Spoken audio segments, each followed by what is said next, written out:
Thalia. Thalia? Thalia. Yes. Thalia. I am Thalia Seglink, and I'm here to testify in support of HB 837. I am the mother of 10-year-old boy-girl twins. My son, Lance, was diagnosed with autism 7 years ago when he was almost 3 years old. I am a Christian conservative Republican living in the suburbs of Hays County. I pay my taxes on time. I volunteer at school. I proudly attended the GOP convention last June, and the most trouble I've ever had with the law resulted in receiving a well-deserved speeding ticket. In November of last year, a CPS agent came to my home and to my son's school to conduct interviews after a family therapist turned us in for using non-psychoactive cannabidiol, or CBD, with my son. There was much confusion about whether or not the hemp-based product I was giving my child was legal or illegal. In the end, my case was dismissed, and the CPS caseworker told me she never would have reported it in the first place, but I was lucky.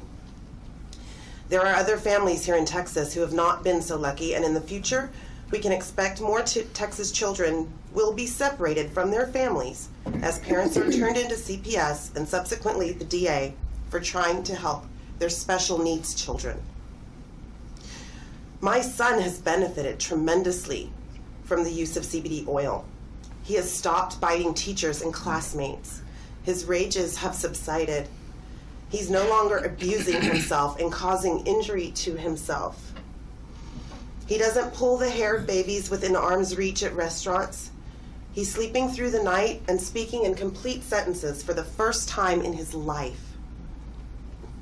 I don't regret giving him the oil, despite the traumatic and humiliating episode with CPS.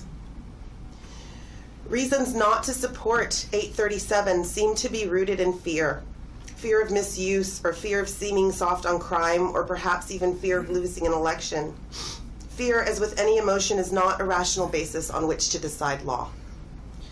I trust you will put any fears aside and replace them with rational prudence, which would allow all evidence to be examined when families are faced with criminal allegations. Today, all I'm asking is that when families like my own find themselves being prosecuted for trying to help their special needs children, families who are seeking some sort of quality of life, families whose only real crime is trying to provide relief for their children, and in some cases, save the lives of their children, that should these families choose to prioritize the health of their children through use of a God-given plant with significant researched medicinal benefits, that you would allow our state judiciary to rule in light of all evidence, in a spirit of respect and compassion, and without a single ounce of fear. I ask you to honor the rights of our families and caretakers. That's all.